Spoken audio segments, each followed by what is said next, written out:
Well, let's just talk about it. So the Tates have essentially. There's been a lot of talk about the Tates lately. Let's first start with that. Conservative commentators, all kind of came out together in unison last week to disavow the Tates. Just so before we get into the weeds here, I am not a fan of what Andrew Tate has done. I'm not a fan of their business. I'm not a fan of Andrew Tate. I do not subscribe to his Hustlers University.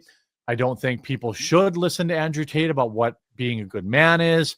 I am not an Andrew Tate defender, but I am a defender of due process. And it is my opinion that when the Tates landed in Florida, Governor DeSantis, probably his wife, engaged in political lawfare for PR. They found, and I was proven correct when they found absolutely nothing on him, and they left Florida. Right now, a lot of people are pushing back on Twitter in two ways to this topic. One, by saying, but Jeremy, look at this video of him engaging in BDSM behavior with somebody. And I say, gross. I am not endorsing that. And if that person is not a willing participant, then they should come forward and whatever. Or they're saying, but Jeremy, he ran a cam girl business. Again, me saying that what happened in Florida was a clear PR thing does not mean I think doing cam work, running a cam business is a good thing. Do I think that he did the lover boy thing that they accuse him of? Sure. But again, so people are so whipped up into how bad of a guy Andrew Tate is that they will say that the ends justify the means.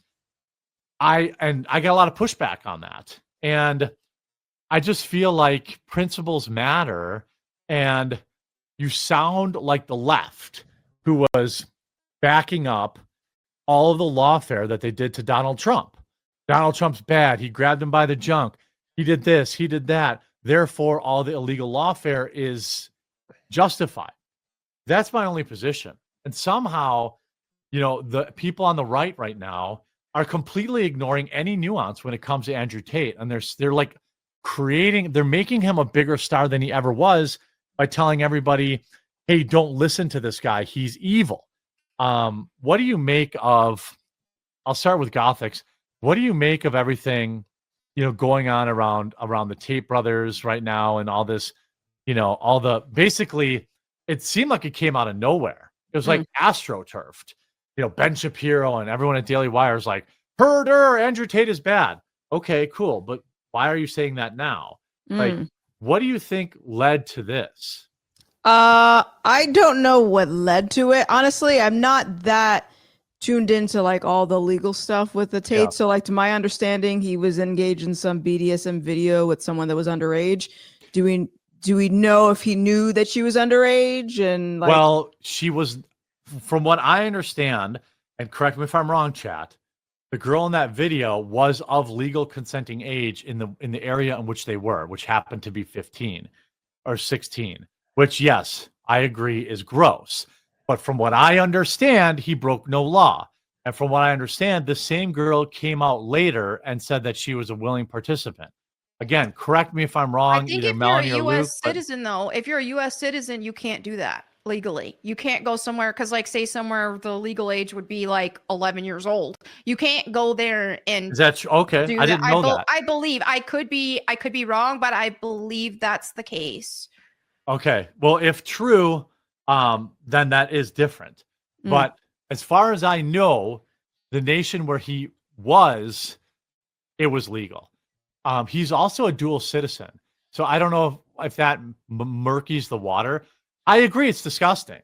Okay? I don't know how any grown man could find a 15-year-old attractive in that way. But I just feel like people on the right, like, I can keep saying that he's a bad guy until I'm blue in the face. They're justifying lawfare, in my opinion.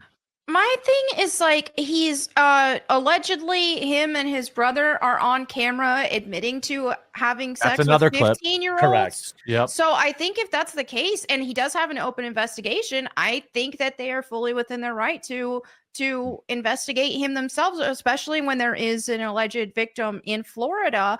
And then you also have to look out for the safety of your people. So in Florida, it's just like, okay, is him being here, is this going to put any of our citizens at risk of being raped or something like that? So I think that's fair. He does have an open investigation, and he is on camera admitting to doing stuff, and he is saying, hey, you can't catch me, I wipe my phone every night. Well, that sounds pretty guilty to me if you're saying you have to wipe your phone every night. So I get it. I understand where you're coming from, but just from my perspective, I think that he has said enough himself that of his own admission that warrants investigation. I think I'm okay with an investigation, but I don't think Florida gave a damn. They've had 10 years to investigate, and only now for them to only do it now is suspicious. Like, they should have done that before, I believe. If what you're saying is true, and I don't know the answer, I'm not refuting it, that he has to follow, U.S. laws. I don't know, because you can, like, if you go to a country where drugs are legal, you can do drugs and you don't get right. Yeah. So maybe I'm wrong. Like, I read that in a comment, so I don't know if it's actually true or not. This says, McLeod says, it is illegal for U.S. citizens to engage in that kind of tourism with underage women. So, like, going to Thailand to get like a 15-year-old ladyboy is illegal. Yeah. Right. Americans have been addressing Asia for this all the time. But is that tourism? But let's just say it's true. First of all, again, just so everyone's clear, when this gets clipped, I don't think he's a good guy. Maybe he is now, maybe he isn't. But I'm just saying, if the victim is in Florida and that's what they're investigating, then that makes more sense. I had not heard that, nor did the Florida, Attorney General. And again, Attorney General say that. This is based on info I've found on X, so I don't even know. Operation, though. This seems like they're just trying to get him, and you can't argue that it's politically motivated, because they're not doing this to Bill Clinton. They're not doing this to Woody Allen, Kevin Spacey, Chris Tucker, Edmund Barack, and all these other people. If people they were, it would be understandable. Like, hey, Florida has very serious laws against child predators. There's the death penalty for child traffickers and child abusers here, by the way. So we take this very seriously, but it leaves a bad taste in everyone's mouth when you have a lot of the ruling elites participating in this type of behavior, and they're not held accountable. We have one guy who's running his mouth and expressing unpopular political opinions and going after people, and I think this is largely kind of politically motivated, because again, it's showing that there is a kind of two-tier justice system. Go after all the bad people, not just the bad people that offend you because they express some ideas that you don't like. Right, here. yeah, go after them all. I agree with that. Yeah. I mean, and just so I think what we would all agree on, and just so it's like people on Twitter, there's no nuance on Twitter, and never was.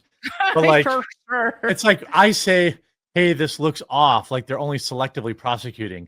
And people are like, you're an Andrew Tate fanboy. Oh my God. Right, they always go to these assumptions. I never said that. I never said he was a good guy. Right. I never said I agreed with his cam business.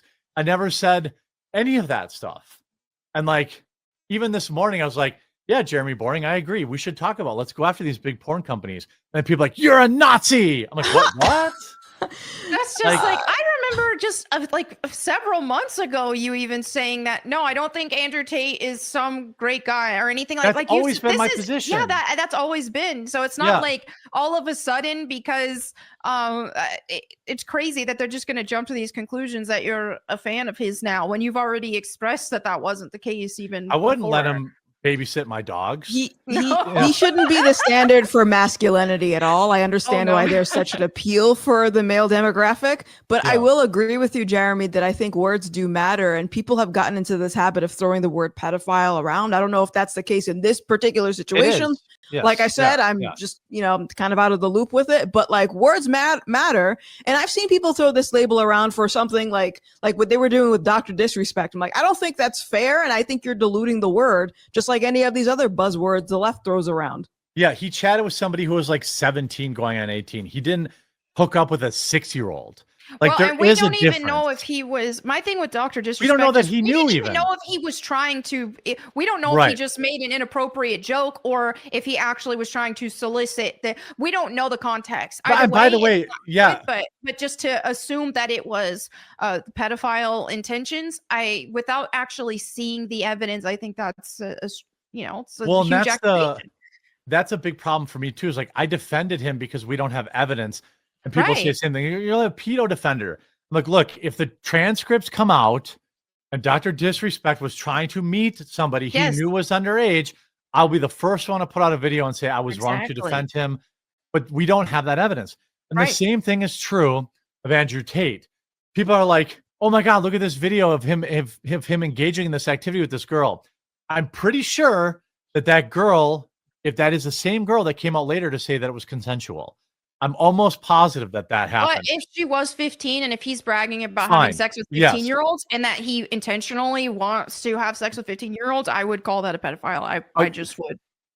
Well, it's not. It's a hebophile. Well, to me, that's just like the map thing. If you're gonna call pedophiles maps, like to me, if it's a child, a 15-year-old's a child, that's pedophile. Like that's I mean, that's my take. We'll on agree it. to disagree on that. That's fine. You're allowed to use the words you want to use, but like I don't think so. I don't think you can put that in the same parking lot or stadium as somebody who wants to have sex with a 3-year-old. And that's what that's doing. But like, I just think that like nobody wants any nuance and they just want to say Andrew Tate is bad, which I agree with. Yeah. But the fact of the matter is this was Ron DeSantis taking his notes from the Daily Wire, which were big DeSantis boosters. People forget that. And then saying, oh, I'm going to make a big statement here. And I'm going to, by the way, they found nothing and he's already been set free. Just as I predicted. Well, there's also a lot of politicking happening behind the scenes because DeSantis is at odds with Trump and they're kind of battling it out in this kind of pissing contest, which is unfortunate since I think there's merit in both of these people. But what happened was Ron DeSantis wants his wife to be the future governor of Florida. Donald Trump usurped that because DeSantis literally came to Trump and said, hey, let's make this happen. Let's make a deal here. Let's work this out politically. A lot of DeSantis's people are now in Trump's administration. And Trump said, you know what? I'm going to endorse Byron Daniels. Who I like better, by the way. Yeah, as the person who's going to be officially running here. And he kind of usurped the larger plan for DeSantis to still be in the larger political picture. And it's going to really highlight this larger war, which many people are saying is involving the Tates now, since the Tates are big proponents of the Trumps. And a lot of people are kind of speculating that this is DeSantis getting back at Trump here. Yeah, I mean, I keep wanting to, it doesn't matter no matter how much I say this until I'm blue in the face on Twitter.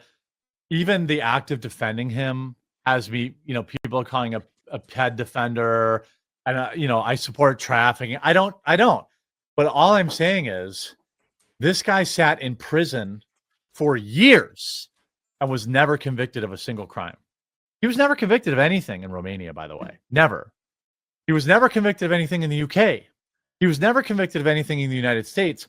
Why are Republicans who just saw this happen to Donald Trump so quick to say, oh, this is fine?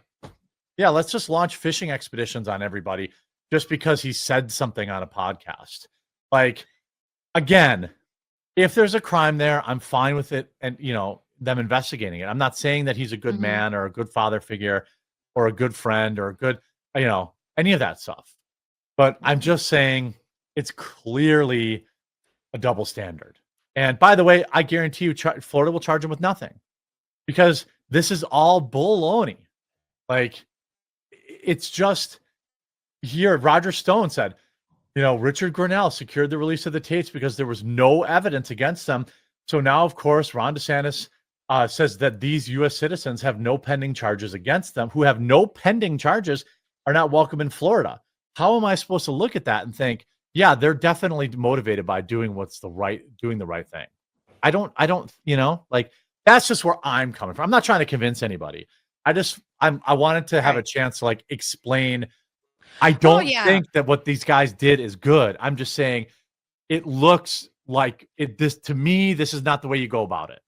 Right. Well, the main point is it's like you're not some like Tate supporter fanboy and all that kind of stuff. Like you have a nuanced take on the issue, and all these people are jumping to the insane conclusions over a disagreement.